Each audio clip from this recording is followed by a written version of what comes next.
বিসমিল্লাহির রহমানির রহিম। Faruk sir MSc YouTube চ্যানেলের পক্ষ থেকে তোমাদের সবাইকে জানাই আন্তরিক সালাম ও শুভেচ্ছা। সুপ্রিয় নবম ও দশম শ্রেণীর শিক্ষার্থী, আজ আমি তোমাদের মধ্যে যারা বিজ্ঞান বিভাগে আছো তাদের জন্য আমি একটা নতুন টপিক নিয়ে হাজির হয়েছি। সাথে আছি আমি ফারুক স্যার। আজ আমি তোমাদের রসায়নের পর্যায় সারণী অধ্যায়ের কিছু গুরুত্বপূর্ণ এমসিকিউ নিয়ে হাজির হয়েছি। আশা করি তোমরা আমার এই ভিডিওটা দেখবে এবং আমার কথাগুলো অত্যন্ত মনোযোগ সহকারে শুনবে। তো চলো শুরু করা যাক। দেখো, আমাদের এমসিকিউ এর যে পর্যায় সারণী, এই পর্যায় সারণীর চ্যাপ্টারটাকে বলা হয় রসায়নের হার্ট, অর্থাৎ হৃদয়। এই অধ্যায় যদি কেউ কোনো ছাত্র বা ছাত্রী যদি ভালো করতে পারে তাহলে টোটালি পুরো রসায়নের উপর তার একটা ধারণা চলে আসে। তো আমরা সেই ধারণাগুলো আয়ত্ত করার জন্যে আজ আমি তোমাদের সামনে একটা নতুন ভিডিও নিয়ে আসছি। তোমরা একটু মনোযোগ সহকারে দেখো। তো দেখো, এখানে 1 নম্বরে কি আছে দেখো। 1 নম্বরে বলছে আধুনিক পর্যায় সারণীর মূল ভিত্তি কি। তো পর্যায় সারণী আমরা দেখেছি, একটা চার্ট দেখেছি। অনেকে দেখলে এটাকে ক্যালেন্ডারও মনে করে। আসলে এটা ক্যালেন্ডার নয়, এটা একটা বিজ্ঞানীদের অনেক গবেষণার একটা ফসল, যা আমরা অল্প সময়ে আমরা আয়ত্ত করতে পারি, কিন্তু এটা তৈরি করতে বিজ্ঞানীদের অনেক বছর লেগেছে। তো যাই হোক, আধুনিক পর্যায় সারণীর মূল ভিত্তি কি, এটা কিন্তু জ্ঞানমূলক প্রশ্ন, অর্থাৎ এটা তোমাদেরকে মুখস্থ করতে হবে। তো এখানে আছে ক হচ্ছে পারমাণবিক সংখ্যা, খ হচ্ছে পারমাণবিক ভর, গ হচ্ছে আপেক্ষিক পারমাণবিক ভর, আর একটা হচ্ছে ইলেকট্রন বিন্যাস। তো আমরা জানি এটা মুখস্থ করতে হবে যে আধুনিক পর্যায় সারণীর মূল ভিত্তি হচ্ছে ইলেকট্রন বিন্যাস। সুতরাং এটা উত্তর হবে ঘ দাগ।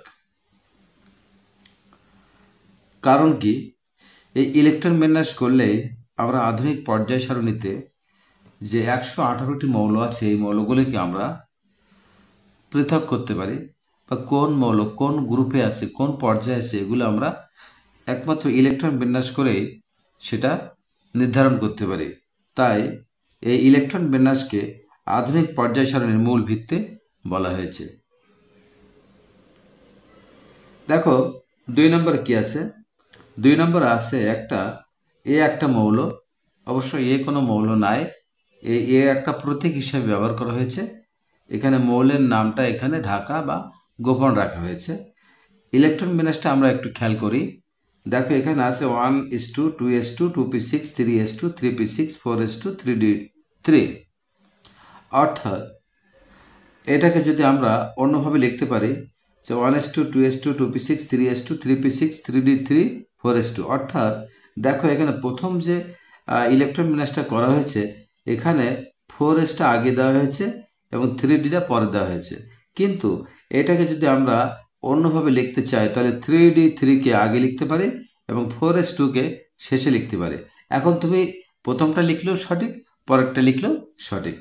এখন এই ইলেকট্রন বিন্যাস থেকে মানে আমরা কি মৌলটি পর্যায় সারণীর কোন গ্রুপ ও পর্যায়ে আছে সেটা আমাদেরকে বের করতে হবে। এখন দেখো, আমি আগেই এই সম্পর্কে কথা বলেছি, তো আজও বলছি। দেখো, লাস্টে যদি এসডি থাকে বা ডিএস থাকে, আমি আবারও বলছি, এই যে লাস্ট যে ইলেকট্রন বিন্যাসের যে লাস্ট অংশ, এই যে 4s2 আছে, 3d3 আছে, অর্থাৎ এখানে এইচ আছে এবং ডি আছে। আমি এখানে লিখে নিচ্ছি এস এবং ডি পরপর থাকবে, অথবা যদি ডি এবং এস পরপর থাকে তাহলে এদের উপরে যে ইলেকট্রনগুলো থাকে সেই ইলেকট্রনগুলোর যোগফলই হচ্ছে সেটার গ্রুপ। তো দেখো এখানে লাস্টে আছে এস অরবিটাল এবং ডি অরবিটাল আছে। তো এস এবং ডি যদি পাশাপাশি থাকে তাহলে এদের উপরে যে ইলেকট্রনগুলো আছে তাদের যোগফল বা সমষ্টি হচ্ছে ওই মৌলের গ্রুপ। তাহলে দেখো এখানে এস এর উপরে আছে 2, আমি এখানে 2 বসিয়ে দিলাম, আর ডি এর উপরে আছে 3 বসিয়ে দিলাম। এখন এই এস ডি যদি পাশাপাশি থাকে অথবা ডি এস যদি পাশাপাশি থাকে তাহলে এদের উপরে যে ইলেকট্রনগুলো আছে সেগুলোর সমষ্টি হচ্ছে কত, সেই মৌলের গ্রুপ নির্ণয় করবে। তো এখানে দেখো 2 আছে এবং 3 আছে, তো 2 এবং 3 যদি আমরা যুক্ত করে দেই, যোগ করি, তাহলে পাচ্ছি কত, 5। সুতরাং এই যে মৌলটা, এই মৌলটার পর্যায় সারণীতে অবস্থান হচ্ছে 5 নম্বর গ্রুপে। তাহলে এখানে কি আছে, গ্রুপ 5 আছে কোথায়, দেখো এখানে গ্রুপ 5 আছে। তাহলে আমরা এটা লিখতে পারি। আবার এখানে চাইছে পর্যায় কি, তো আমরা জানি এই ইলেকট্রন বিন্যাসটা করেছি, এই ইলেকট্রন বিন্যাসের লাস্ট কক্ষপথ কি আছে, দেখো এখানে শক্তি স্তর আছে 4, সুতরাং এটি পর্যায় হচ্ছে 4। সুতরাং এখানে দেওয়া আছে গ্রুপ 5 এবং পর্যায় 4। এটা আমাদের গোয়াদাগ, এই গোয়াদাগটা হচ্ছে আমাদের সঠিক অ্যান্সার। আমি আবারও বলছি, গ্রুপ নির্ণয়, এই ইলেকট্রন বিন্যাস দেখে আমরা লাস্ট দেখছি এখানে আছে 4s এবং 3d। তো এখানে 4s এবং 3dর ভিতরে সব থেকে বেশি শক্তি স্তর কোনটা, 4। সুতরাং এই 4টা হচ্ছে পর্যায়। শক্তি স্তর সাধারণত পর্যায় নির্দেশ করে, তো যেহেতু এখানে 4 আছে সুতরাং পর্যায় হচ্ছে 4। আর গ্রুপ নির্ণয়ের ক্ষেত্রে আমরা দেখব এসডি অথবা ডিএস। এখানে ডি এর উপরে কি আছে, 3, আমি এখানে 3 বসিয়ে দিলাম, আবার এস এর উপরে আছে 2, 2 বসিয়ে দিলাম।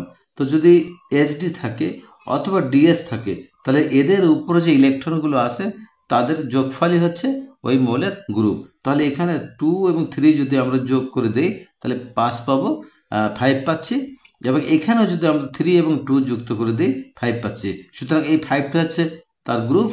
এবং সর্বশেষ কক্ষপথের ভিতরে কি আছে দেখো, এখানে 1 নম্বর শক্তি স্তর, 2 নম্বর শক্তি স্তর, 3 নম্বর শক্তি স্তর, 4 নম্বর শক্তি স্তর, 3 নম্বর শক্তি স্তর, 3 নম্বর শক্তি স্তর, 4 নম্বর শক্তি স্তর, 3 নম্বর শক্তি স্তর। এই শক্তি স্তরের ভিতরে সব থেকে বড় হচ্ছে 4 নম্বর। সুতরাং এই শক্তি স্তরে হচ্ছে ওই মৌলের পর্যায়। সুতরাং আমাদের গ্রুপ 5 এবং পর্যায় 4 এটা সঠিক হলো। এবার আসি আমাদের 3 নম্বর যে প্রশ্ন আছে সেটাতে। তো 3 নম্বর প্রশ্নে দেখো একটা উদ্দীপক দেওয়া আছে। উদ্দীপক কি আছে আমরা একটু খেয়াল করি। দেখো এবার 3 দাগে একটা উদ্দীপক দেওয়া আছে, এই উদ্দীপকটা আমরা একটু খেয়াল করি। উদ্দীপকে বলছে দেখো এক্স মৌলটি পর্যায় সারণীর কোন পর্যায়ের। তো এক্স মৌল দেখো এখানে আছে এক্স মৌল, এটা অবশ্য একটা প্রতীকী অর্থে ব্যবহার করা হয়েছে, এক্স আসলে কোনো মৌল না। তো এখানে এই এক্স মৌল যেটা আছে তার পারমাণবিক সংখ্যা দেওয়া আছে 37, এবং তার উপরের পর্যায়ে যে মৌলটা আছে সেটা হলো পটাশিয়াম, আর তার পারমাণবিক সংখ্যা হচ্ছে 19। আর পরে যেটা দেওয়া আছে এইটা আমরা জানি না, এটাকে ওয়াই দ্বারা প্রকাশ করা হয়েছে।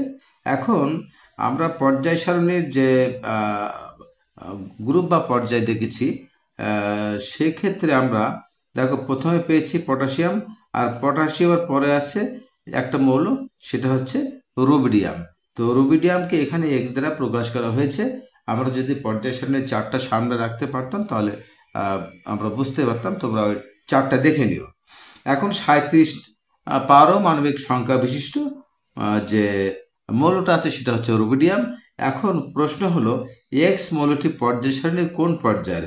এখন এই 37টা পারমাণবিক সংখ্যা যেহেতু আছে, এটাকে যদি আমরা এখন ইলেকট্রন বিন্যাস করি তাহলে আমরা বিষয়টা নিশ্চিত হয়ে যাব যে আসলে এই মৌলটা কোন পর্যায়ে বা কোন গ্রুপে আছে। এখন এই 37 পারমাণবিক সংখ্যা বিশিষ্ট মৌলটির ইলেকট্রন বিন্যাস আমরা একটু করে ফেলি। দেখো এখানে আমি নিচে করছি। তো এখানে 37 যেহেতু আছে, ধরো এখানে আমি এক্স লিখে নিলাম। এটাকে আমরা ইলেকট্রন বিন্যাস করি, তো পাচ্ছি কি, দেখো এখানে 1s2, 2s2, 2p6, 3s2, 3p6, তারপর হচ্ছে 3d10 আর 4s2, তারপর 4s2, এইটার পরে আমাদের কি আছে, এটা হচ্ছে 4p6, তারপর আছে 5s2,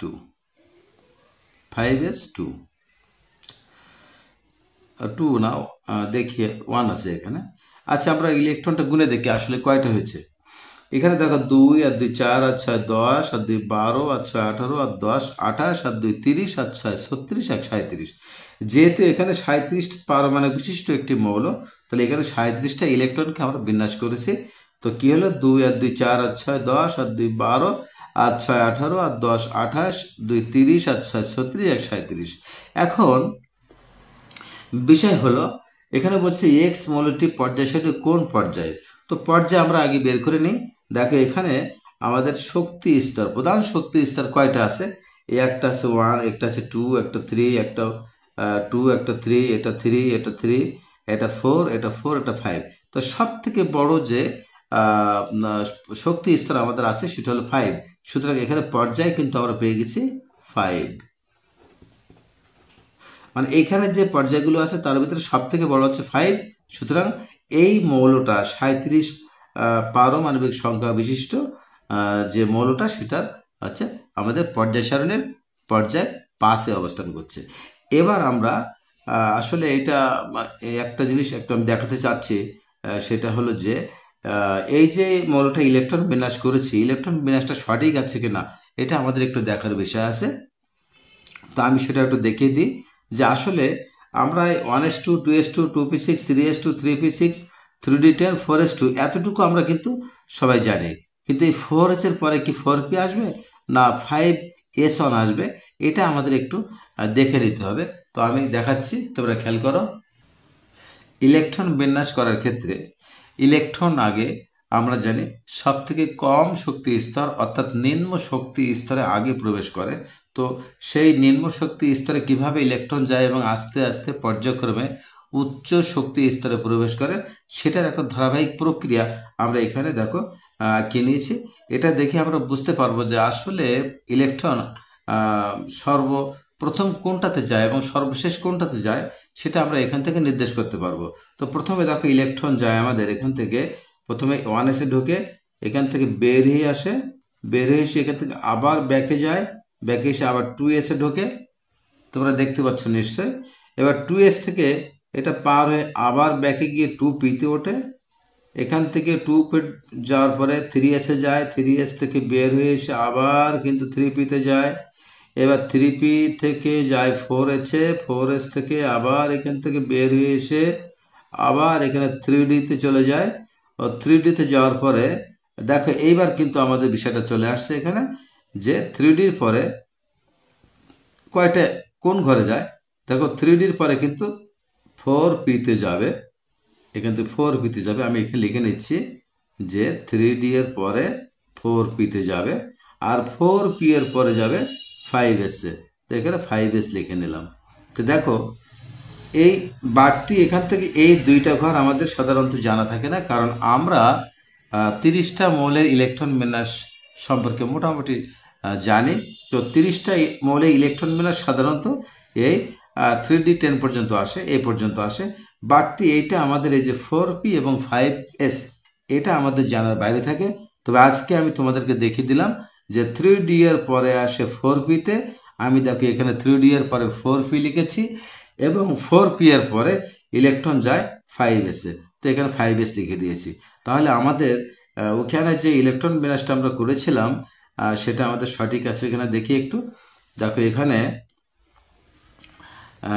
এখানে আর কি, এই দেখো 3d এর পরে 4s আছে এবং 4p6 আছে এবং 5s আছে, অর্থাৎ এখানে 4 ডি এর পরে এখান থেকে যায় সোজা 4p-তে যায়, যেটা আমি এখানে দেখিয়েছি যে 3D এর পরে 4p-তে যাচ্ছে এবং 4p এর পরে 5s-এ যাচ্ছে। দেখো এখানে 4p এর পরে 5s-এ যাচ্ছে।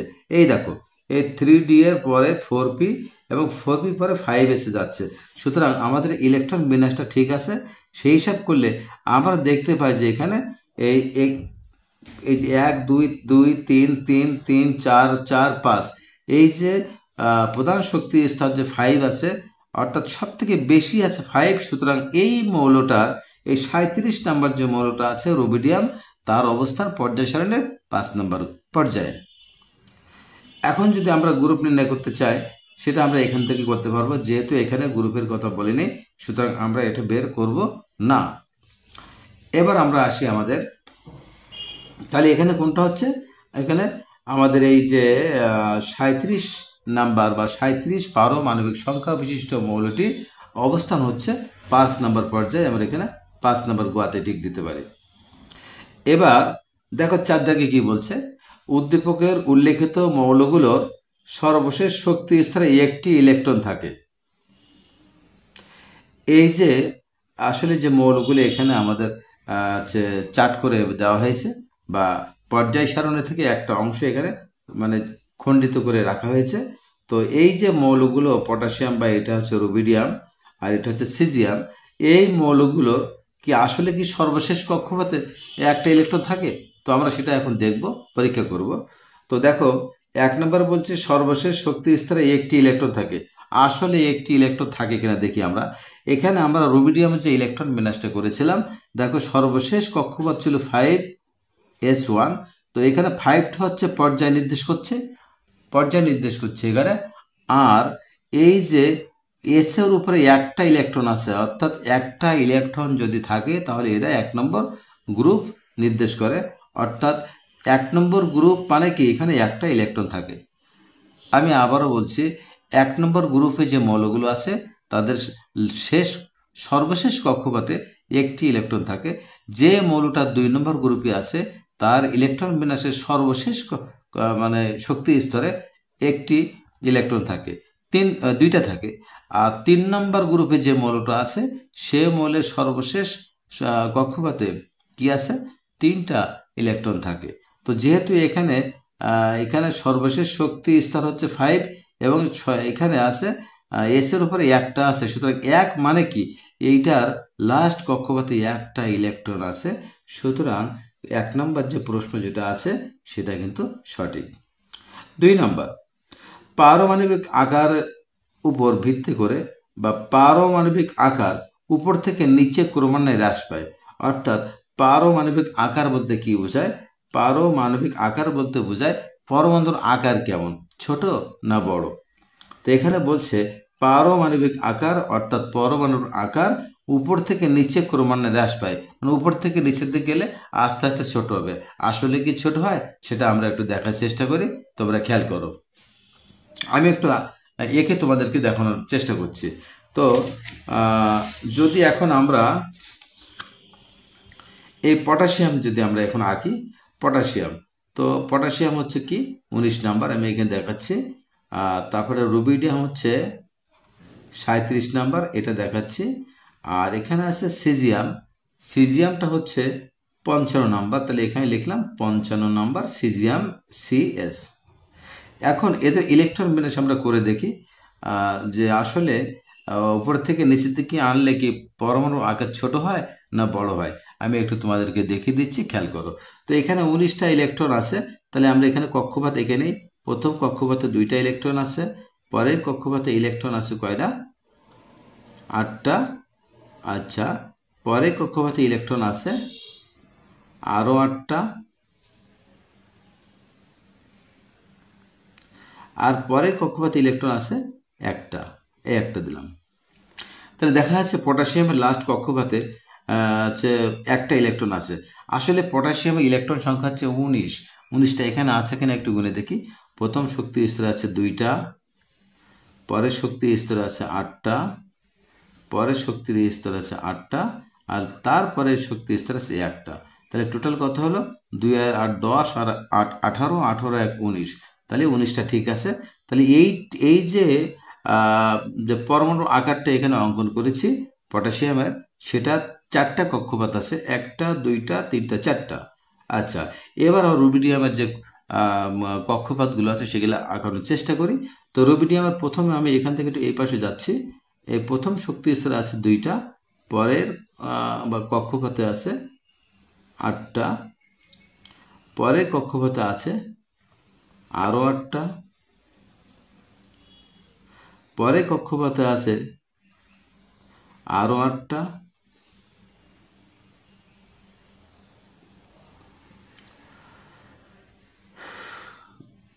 না, এখানে আছে 8, এখানে থাকবে তোমার টোটালি। আচ্ছা যাই হোক, এখানে ইলেকট্রন বিন্যাস করলে আমরা বুঝতে পারবো এখানে কক্ষপথ আছে কয়টা, 5টা আছে। তো রুবিডিয়ামের 5টা আছে, 1টা 2টা 3টা 4টা 5টা, এবং শেষে লাস্ট কক্ষপথে 1টা ইলেকট্রন আছে, এই যে আমরা নির্দেশ করেছিলাম। দেখো এখানে 5s, আমি একটু বোঝানোর চেষ্টা করি।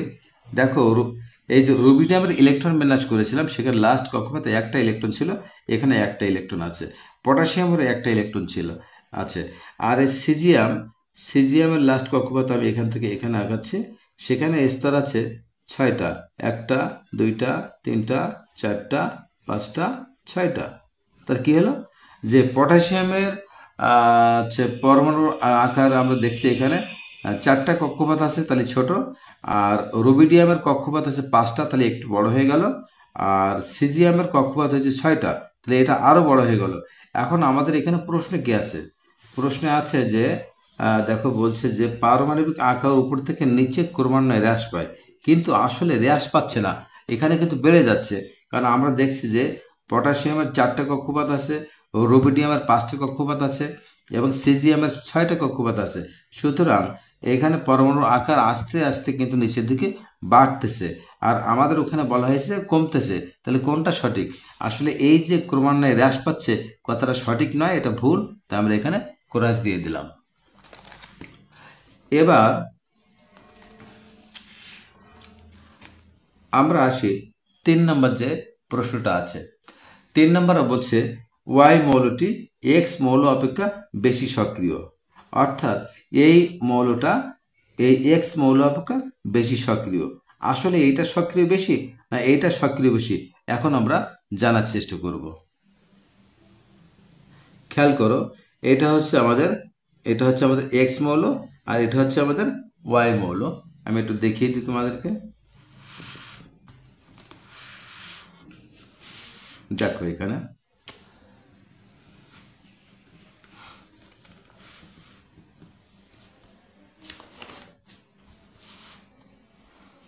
খেয়াল করো, আমরা এটাকে দেখাচ্ছি এক্স মৌল আর এটাকে দেখাচ্ছি ওয়াই মৌল। এখন এক্স মৌলের কক্ষপথ আছে কয়টা, 5টা, আর ওয়াই মৌলের কক্ষপথ আছে 6টা। এখন কক্ষপথ যত বেশি হবে, আমি আবারও বলছি, কক্ষপথ যত বেশি হবে তার লাস্ট কক্ষপথে যে ইলেকট্রনটা আছে কেন্দ্র থেকে অনেক দূরে অবস্থিত, আর কক্ষপথ এটার 5টা আছে। সুতরাং এর নিউক্লিয়াস বা কেন্দ্র থেকে এই যে লাস্ট কক্ষপথে ইলেকট্রন আছে তার দূরত্ব চেয়েতে এর দূরত্ব আর একটু বেশি হবে। কারণ যেহেতু এখানে 5টা কক্ষপথ আছে, এখানে 6টা কক্ষপথ আছে, তো 5টা কক্ষপথে যে দূরত্ব থাকবে 6টা কক্ষপথ দূরত্ব বেশি হবে।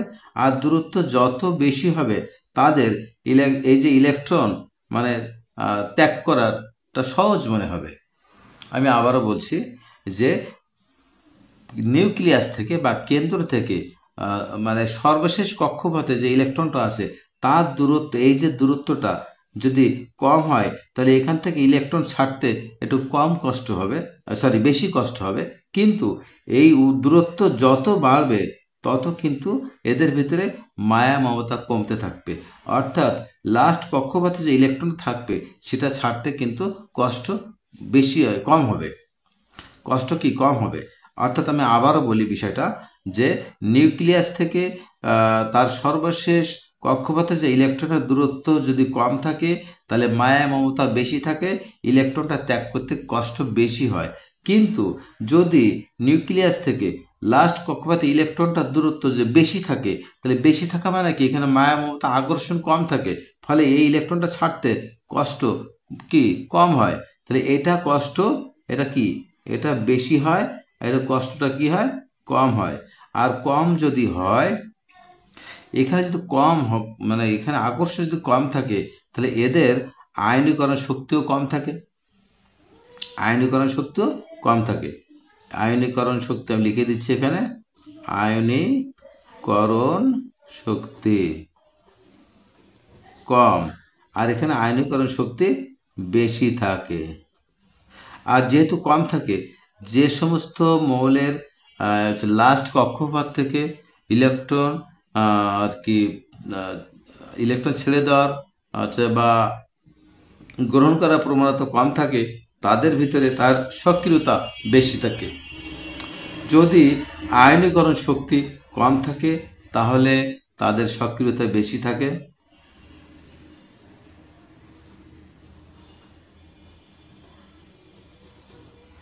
সক্রিয়তা বেশি থাকে। আর আয়নীকরণ শক্তি বা ইলেকট্রন ত্যাগ করার বা গ্রহণ করার প্রবণতা যদি বেশি থাকে, তাহলে এদের সক্রিয়তা কম থাকে। সক্রিয়তা কম থাকে। আমি নিশ্চয় বোঝাতে পারছি। আমি আরেকটু এটাকে রিপ্লাই করতে চাই যে কোনো পরমাণুর নিউক্লিয়াস বা কেন্দ্র থেকে এই লাস্ট কক্ষপথের যে ইলেকট্রনটা থাকে তার দূরত্ব যদি বেশি থাকে, তাই এদের আয়নীকরণ শক্তির মান কি থাকে কম থাকে, আর সক্রিয়তা বেশি থাকে। আর আমি আবার একটু এই বিষয় নিয়ে কথা বলতে চাচ্ছি, সেটা হলো যে কক্ষপথ বেশি থাকলে, এখানে বেশি আছে, কক্ষপথ বেশি থাকলে নিউক্লিয়াস থেকে শেষ কক্ষপথের দূরত্ব বেশি থাকায় তাদের মধ্যে আকর্ষণ কমে যায়, আর আকর্ষণ কমে গেলে তাদের মধ্যে মায়া মমতা কমে যায়, যার ফলে ইলেকট্রন ছাড়তে বা গ্রহণ করতে কম শক্তির প্রয়োজন হয়। আর কম শক্তির প্রয়োজন হয় বলে এদের আয়নীকরণ শক্তির মানও কম। আর আয়নীকরণ শক্তির মান যদি কম থাকে, তাহলে সক্রিয়তার মান বেশি থাকবে, এটা খেয়াল করো। আবার উপরে যদি আমি বলছি কক্ষপথে যদি কক্ষপথ কম থাকে, সেক্ষেত্রে নিউক্লিয়াস থেকে তোমার সর্বশেষ কক্ষপথে যে ইলেকট্রন থাকে তার দূরত্ব কম থাকে, ফলে এদের আকর্ষণ বেড়ে যায়। আর আকর্ষণ বেড়ে গেলে মায়া মমতা বেড়ে যায়, আর মায়া মমতা বেড়ে গেলে তাদের ভিতরে ইলেকট্রন ছাড়তে বা গ্রহণ করতে একটু বেশি শক্তির প্রয়োজন হয়। আর বেশি শক্তির প্রয়োজন যদি হয়, সেক্ষেত্রে আয়নীকরণ শক্তি বেশি থাকে। আর আয়নীকরণ শক্তি যদি বেশি থাকে, তাদের সক্রিয়তা কম থাকে। তাহলে আমরা এই দুটা চিত্র থেকে বা তিনটা চিত্র থেকে এতটুকু বুঝতে পারলাম যে উপর থেকে যদি একই গ্রুপের উপর থেকে যদি নিচের দিকে যাওয়া যায়, তাদের আয়নীকরণ শক্তির মান আস্তে আস্তে কমতে থাকে, কিন্তু সক্রিয়তা আস্তে আস্তে বাড়তে থাকে। তাহলে এখানে আমাদের 4 দাগে যে সমস্যাটা ছিল, দেখো ওয়াই মৌলটি এক্স মৌল অপেক্ষা বেশি সক্রিয়, অর্থাৎ ওয়াই মৌলটা এই এক্স যে মৌলটা আছে তার থেকে বেশি সক্রিয় আছে, সুতরাং কথাটা সঠিক। তো এখানে উত্তরটা কি আসছে, 1 এবং 3 আমাদের সঠিক উত্তর। তো আমরা দেখি 1 আর 3 কোথায় আছে, এই গ দাগে আছে, সুতরাং গটা হচ্ছে আমাদের সঠিক অ্যান্সার।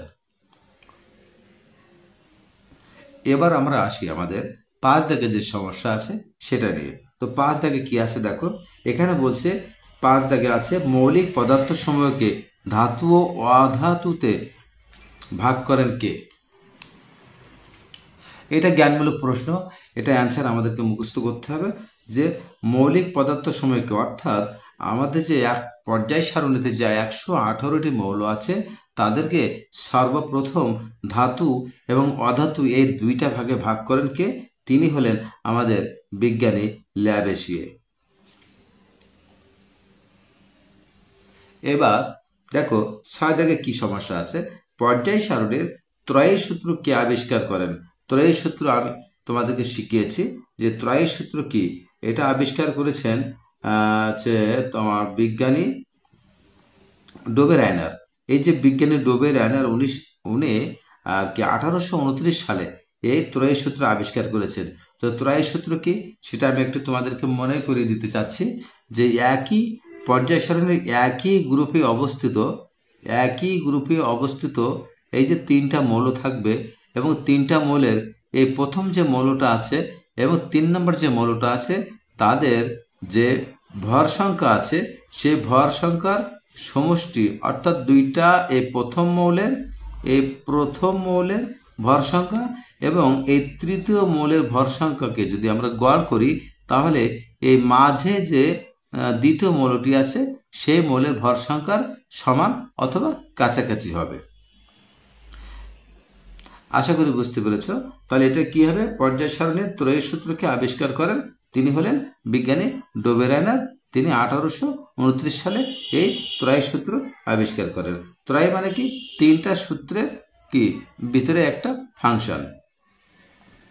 এবার 7 নম্বর দেখো কি আছে, অষ্টক তত্ত্বের প্রবর্তক কে? অষ্টক তত্ত্ব বলতে এখানে অষ্টক শব্দটা হচ্ছে 8।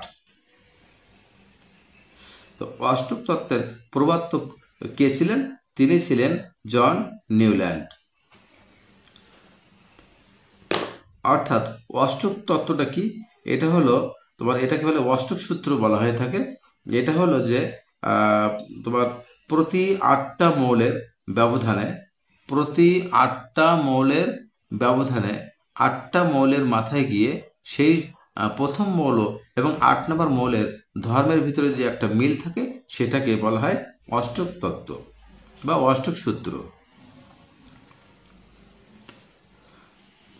এটা পর্যায় সারণীর চার্ট দেখলে তোমরা বুঝতে পারবে যে প্রথম যে মৌলটা আছে, ধরো আমি বলছি এখানে সোডিয়ামের কথা বলি, সোডিয়াম আর হচ্ছে পটাশিয়াম।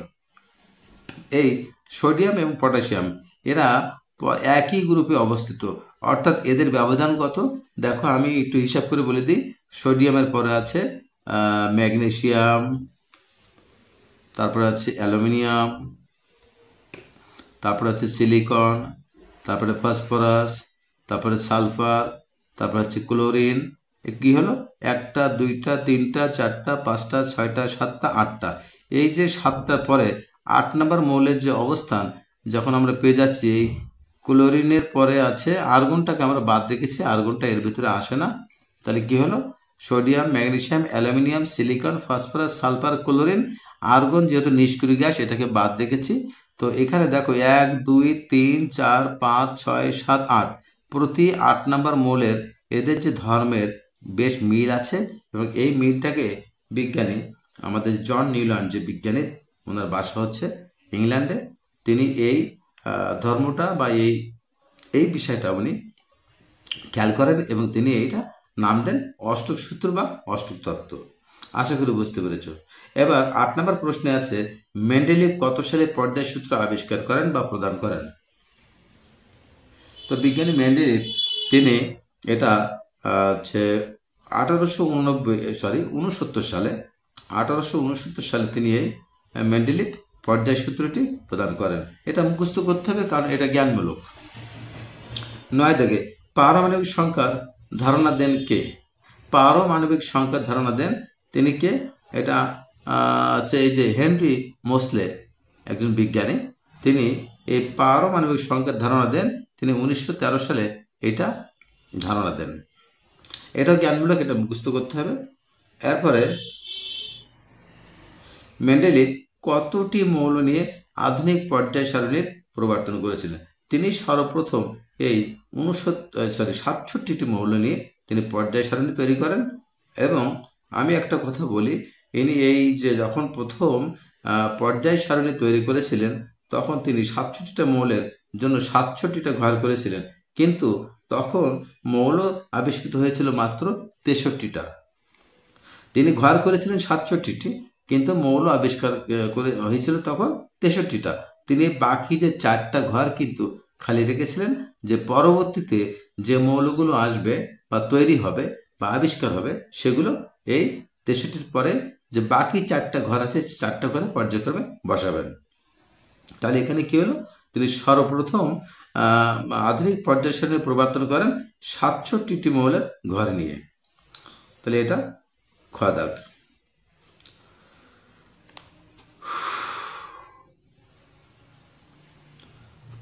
এবারে দেখো আমাদের পরবর্তী নাম্বার যেটা আছে, আমরা একটু এবার আবার একটু খেয়াল করি যে আমাদের 10 নম্বর, সরি, এখানে একটা সিরিয়াল ব্রেক হয়ে গিয়েছে, যদিও তোমরা এটা দেখে দিও। এই যে 10 নম্বর যে মৌলটি আছে, মেন্ডেলিভ কতটি মৌল নিয়ে আধুনিক পর্যায় সারণী প্রবর্তন করেছিলেন? তিনি 67টা মৌলের আধুনিক পর্যায় সারণী তালিকা করেছিলেন। তাহলে 67টি হবে। পরবর্তী 12 নম্বর প্রশ্নে আছে, দেখো এটা 11 হবে, কিন্তু আমাদের সিরিয়াল ব্রেক হয়ে গিয়েছে, সমস্যা নাই। মেন্ডেলিফের পর্যায় সারণীতে আবিষ্কৃত মৌলের সংখ্যা কতটি ছিল?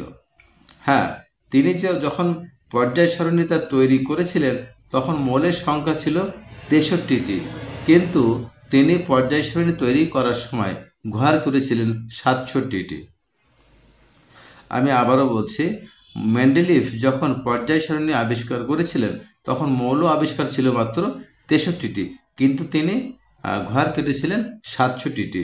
তিনি 4টা ঘর বেশি কেটেছিলেন। এই 4টা ঘরে কি ফাঁকা রেখেছিলেন যে পরবর্তীতে যে মৌলগুলো তৈরি হবে তাদেরকে 63 পরে 64, 65, 66, 67তে বসাবেন।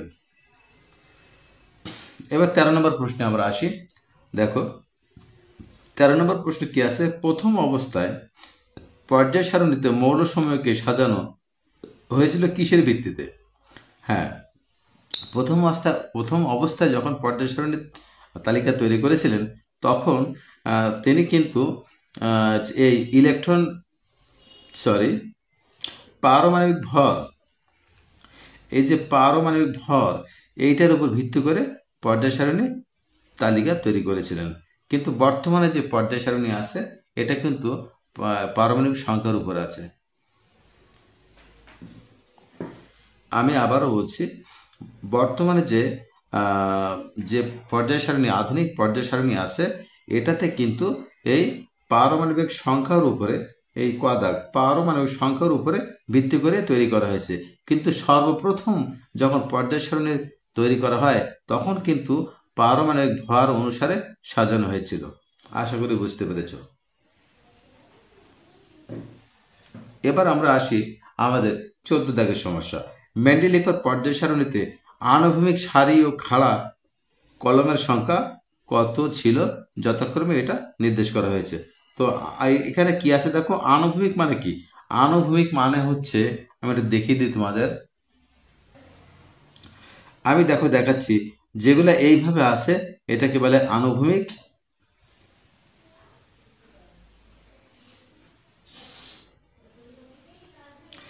যেগুলো এইভাবে আছে এগুলিকে বলা হয় আনুভূমিক, আর যেগুলো এইভাবে আছে এগুলিকে বলা হয় খাড়া।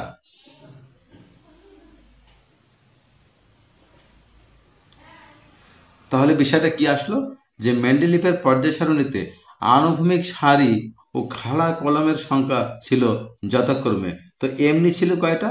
আমরা জানি এমনি ছিল 12টা, আনুভূমিক ছিল 12টা, এমনি ছিল 12টা, আর এমনি ছিল মাত্র 8টা।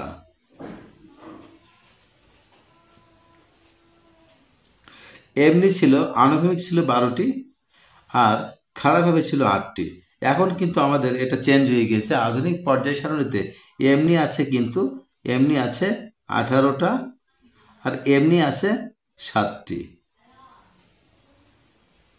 তো এটা হচ্ছে পূর্বের, আর এটা হচ্ছে বর্তমান বা আধুনিক। তাহলে বিষয়টা আমি আবার একটু ক্লিয়ার করি, যে পূর্বে অর্থাৎ মেন্ডেলিফের যে পর্যায় সারণী ছিল সেখানে আনুভূমিক ঘর ছিল 12টি এবং খাড়াভাবে ঘর ছিল 8টি, আর বর্তমানে অর্থাৎ আধুনিক পর্যায় সারণীতে এমনি আছে দেখো 7টা, আর এমনি আছে 18টা। আশা করি তোমরা বুঝতে পেরেছ। এবার আসি আমাদের 15 নম্বর যে সমস্যা আছে। এখানে বলছে দেখো যে ক্রিপ্টনের পারমাণবিক সংখ্যা কত? ক্রিপ্টনের পারমাণবিক সংখ্যা কত? তাহলে ক্রিপ্টনটা কি? আমরা জানি 18 নম্বর গ্রুপে যে মৌলগুলো আছে তাদেরকে পর্যায়ক্রমে আমরা যে লিখি, আমি এখানে লিখে দেখাচ্ছি। দেখো প্রথমে আছে হিলিয়াম, তারপর হচ্ছে নিয়ন, তারপর হচ্ছে আর্গন, তারপরে আছে ক্রিপ্টন, তারপর আছে জেনন, তারপর হচ্ছে রেডন, আর তারপরে আছে অর্গানিজম। এখন এই 18 নম্বর গ্রুপে যে মৌলগুলো আছে আমরা জানি এগুলো সব নিষ্ক্রিয়। তো এখানে আমাদের প্রশ্ন হচ্ছে ক্রিপ্টনের পারমাণবিক সংখ্যা কত। তাহলে প্রথমে আমরা জানি হিলিয়ামের আছে 2, নিয়নের আছে 10, আর্গনের হচ্ছে 18, আর ক্রিপ্টনের হচ্ছে 36, আর জেননের হচ্ছে। আচ্ছা, এবার আমরা একটু দেখি যে ক্রিপ্টন 36 কী করে হলো। প্রথমে আমরা দেখি এখানে 2 আছে হিলিয়ামের, আর নিয়নের আছে 10, আর্গনের আছে 18, আর 18-র সঙ্গে আমরা 18 যোগ করে দিলে যেটা পাবো সেটা হচ্ছে 36, অর্থাৎ ক্রিপ্টন হচ্ছে 36। আশা করি বুঝতে পেরেছ। আর এই যে ক্রিপ্টনের পরে যেটা আছে জেনন আছে, এর সঙ্গে আবার তুমি 18 এখানে যোগ করে দাও, এর সঙ্গে 18 যোগ করে দাও, তাহলে 18 আর 36 কত হবে? 54।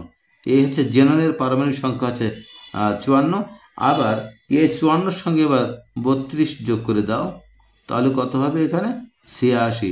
এই 86 হচ্ছে রেডনের পারমাণবিক সংখ্যা। আবার এটার সঙ্গে আবার 32 যোগ করে দাও, তাহলে যেটা পাচ্ছি সেটা হচ্ছে 118। অর্থাৎ প্রথমে কিন্তু প্রথমটা হিলিয়ামের সঙ্গে 8 যুক্ত হয়েছে। এটা একটা ধারাবাহিক প্রক্রিয়া আছে, এটা যদি একটু খেয়াল করি তাহলে আমাদের মুখস্থ করা লাগবে না। হিলিয়ামের আমরা জানি পারমাণবিক সংখ্যা হচ্ছে 2, তার সঙ্গে 8 যোগ করলে হয় নিয়ন, আর নিয়নের সঙ্গে যদি আমরা 8 যোগ করি তাহলে পাবে 18, 18-র সঙ্গে 18 যোগ করলে পাচ্ছি 36, 36-এর সঙ্গে যদি আমরা 18 যোগ করি পাচ্ছি 54, 54-র সঙ্গে যদি 32 যোগ করি পাচ্ছি 86, এবং 86-র সঙ্গে যদি আমরা 32 যোগ করে দিই 118 পাচ্ছি। অর্থাৎ এখানে বোঝা গেল যে প্রথম 2টা হচ্ছে 8, পরের 2টা হচ্ছে 18, পরের 2টা হচ্ছে 32। বেশ মজার বিষয়। এখানে ক্যালকুলেশন পর্যায় সারণী এমনই মজারভাবে তৈরি করা হয়েছে, বিজ্ঞানের অনেক দিনের ফসল হিসাবে আমরা আজকের এই পর্যায় সারণী পেয়েছি।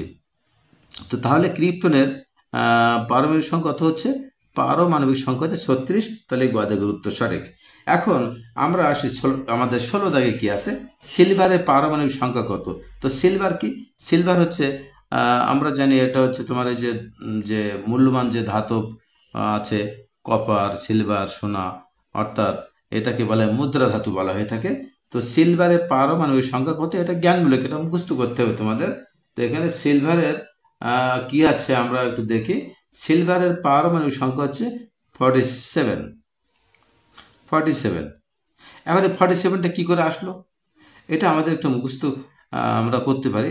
ধরো আমি এখানে তোমাদেরকে একটু পরীক্ষা করে দেখিয়ে দিচ্ছি যে আমরা জানি কপারের আছে কত। কপার কিন্তু একটা মুদ্রা ধাতু, কপার মানে আছে তামা, এটা অনেক দামি। কপারের আমরা জানি আছে এখানে আছে 29, আর তার সঙ্গে আমরা যদি 18 যোগ করে দেই তাহলে কত পাচ্ছি? 47। অর্থাৎ এরপরে আছে সিলভার, এই সিলভার হচ্ছে 47। কপারের সঙ্গে 18 যোগ করলে এখানে এই যে 8, 18, 32 এগুলো অত্যন্ত গুরুত্বপূর্ণ কিছু সংখ্যা, যা কপারের সঙ্গে 18 যোগ করলে যেটা পাচ্ছে সেটা হচ্ছে সিলভার। আর এই সিলভারের সঙ্গে আমরা যদি 32 যোগ করে দেই, এই সিলভারের সঙ্গে অর্থাৎ 47 সঙ্গে যদি 32 যুক্ত করে দেই তাহলে আমরা পাবো কত? আমরা পাবো 79। এই 79 হচ্ছে আমাদের গোল্ড বা অরাম, তার পারমাণবিক সংখ্যা। অর্থাৎ আমাদের জানা মতে যে 3টা মুদ্রা ধাতু আছে, তার মধ্যে একটা হচ্ছে কপার, একটা হচ্ছে সিলভার বা রূপা, আর একটা হচ্ছে অরাম বা সোনা। তো এই 3টা মৌলের মধ্যে দেখো কপারের সঙ্গে যদি আমরা 18 যোগ করি তাহলে আমরা রূপা পাচ্ছি, আর রূপার সঙ্গে যদি আমরা 32 যোগ করি তাহলে আমরা সোনা পাচ্ছি। এইভাবে একটা একটা সিস্টেম এগুলো তৈরি হয়েছে। তো তাহলে এখানে সিলভারের পারমাণবিক সংখ্যা কত হচ্ছে? 47। এবার আমরা আসি আমাদের 17 নম্বর সমস্যায়। তো 17 নম্বর সমস্যা কি বলছে দেখো, এখানে বলছে যে ল্যাভেসিয়ে কতটি মৌল নিয়ে ছক তৈরি করেছিলেন। ল্যাভেসিয়ে সর্বপ্রথম যখন ছক তৈরি করেছিলেন তখন মৌলের সংখ্যা ছিল 33টি। সুতরাং ক উত্তর। এবার আমরা আসি আমাদের 18 দাগে। 18 দাগে বলছে যে কোন বিজ্ঞানী পর্যায় সারণীতে পটাশিয়ামকে আর্গনের আগে স্থান দিয়েছিলেন। কোন বিজ্ঞানী পটাশিয়ামকে আর্গনের আগে স্থান দিয়েছিলেন? আচ্ছা, এখন আমরা যে আধুনিক পর্যায় সারণী পেয়েছি সেখানে কিন্তু আর্গনটা কিন্তু আগে আর পরে হচ্ছে পটাশিয়াম।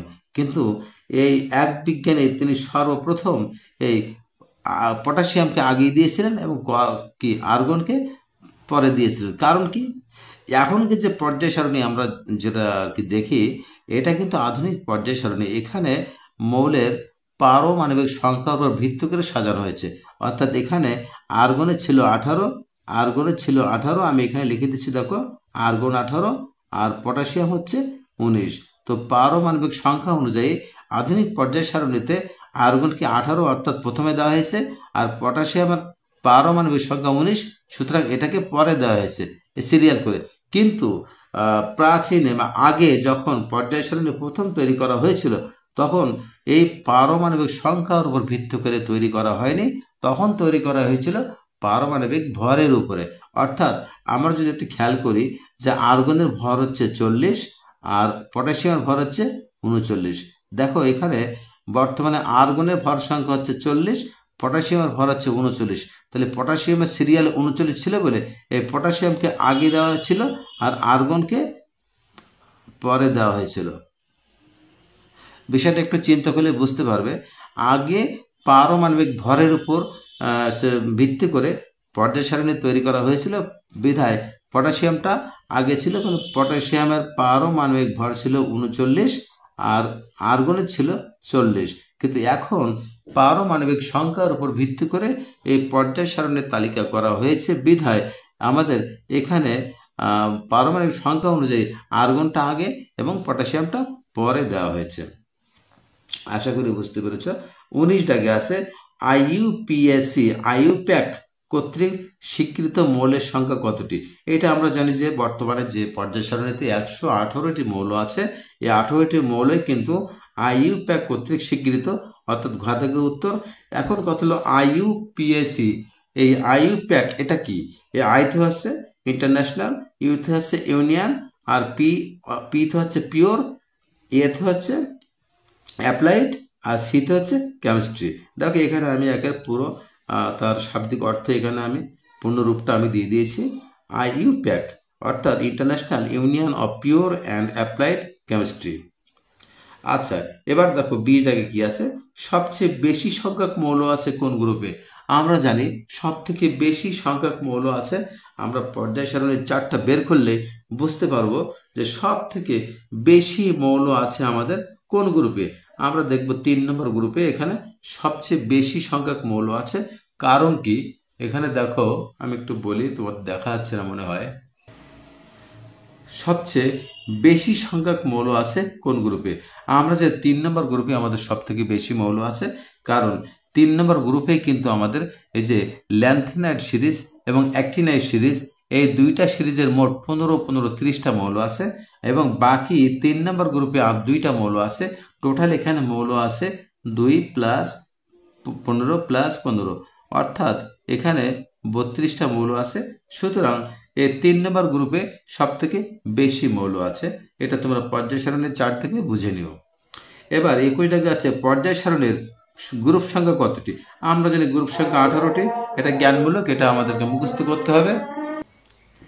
এবার দেখো আমাদের এখানে বলছে যে সবচেয়ে বেশি সংখ্যক মৌল আছে কোন গ্রুপে।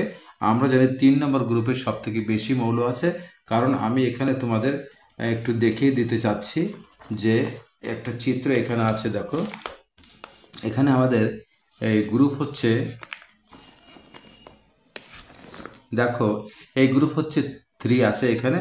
এই গ্রুপ 3তে দেখো এখানে এই যে জায়গাটা আছে, এখানে আছে ল্যান্থেনাইড সিরিজ যেখানে 15টা মৌল আছে, আর এই যেটা আমি দেখাচ্ছি এটাতে আছে মনে করো এই যে ল্যান্থেনাইড সিরিজ হচ্ছে এইটা, এখানে 15টা মৌল আছে, আর অ্যাক্টিনাইড সিরিজ হচ্ছে এইটা, এখানে আছে 15টা মৌল। তাহলে 3 নম্বর গ্রুপে এ আছে 15টা, এ আছে 15টা, তাহলে 15 15 30, আর সাথে আরও 2টা এখানে 3 নম্বর গ্রুপে আছে, এই স্ক্যান্ডিয়াম এবং এই যে ইউট্রিয়াম। তাহলে এই টোটাল এই 3 নম্বর গ্রুপে মৌল সংখ্যা হচ্ছে সবচেয়ে বেশি, অর্থাৎ 32টা। তাহলে এবার পেয়ে গেলাম। এবার আমাদের পরে প্রশ্ন হচ্ছে, দেখো এখানে বলছে পর্যায় সারণী গ্রুপ সংখ্যা কতটি। তো পর্যায় সারণী গ্রুপ সংখ্যা আমরা দেখেছি গ্রুপ হচ্ছে কি, এখানে দেখো এমনি এমনি এখান থেকে বাম থেকে ডাইনে গেলে 1টা 2টা 3টা 4টা 5টা 6টা 7টা 8টা 9টা 10টা এইভাবে আমাদের 18টা গ্রুপ আছে। সুতরাং পর্যায় সারণীতে গ্রুপ আছে মোট 18টা। তাহলে এখানে হলো একুশ দাগে হলো 18টি গ্রুপ আছে। 22 দাগে হচ্ছে পর্যায় সারণীর পর্যায় সংখ্যা কতটি আছে। তো পর্যায় সংখ্যা কি আমি তোমাদেরকে দেখিয়ে দিচ্ছি। পর্যায় হচ্ছে দেখো এখানে আমাদের কয়টা আছে টোটাল।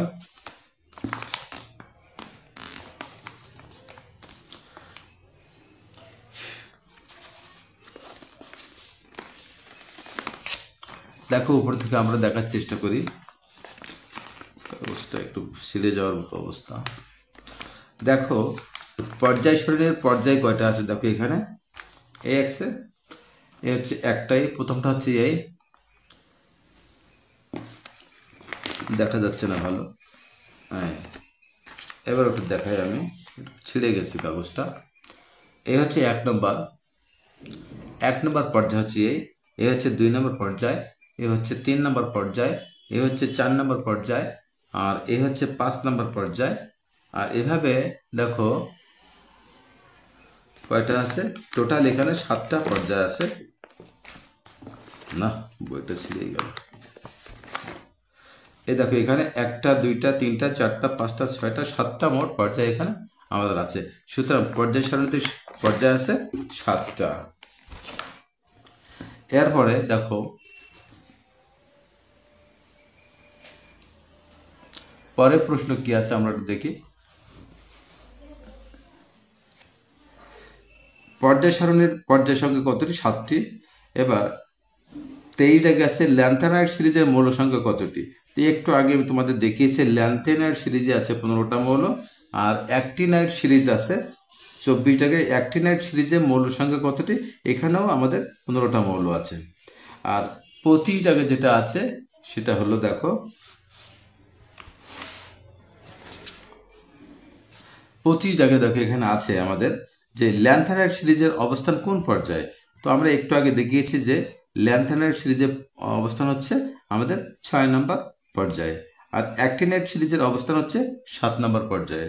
আশা করি তোমরা এই ভিডিওটা দেখে আর পর্যায় সারণী চার্টটা দেখে মিলিয়ে নেবে, তাহলে বিষয়টা তোমাদের মনে থাকবে। তো আশা করি মোটামুটি এই একটা ক্লাস দ্রুতভাবে করলাম। তো আজকে এ পর্যন্ত রাখতে চাচ্ছি। এর পরবর্তীতে যে ভিডিওটা নিয়ে আসবো সেখানে 27 থেকে শুরু করে আমরা যথাসম্ভব চেষ্টা করব যে অল্প সময়ে বেশি সংখ্যক এমসিকিউ এর প্রশ্ন সমাধান করার জন্যে। তো ততক্ষণে সবাই ভালো থেকো। আল্লাহ হাফেজ। আসসালামু আলাইকুম রহমতুল্লাহ।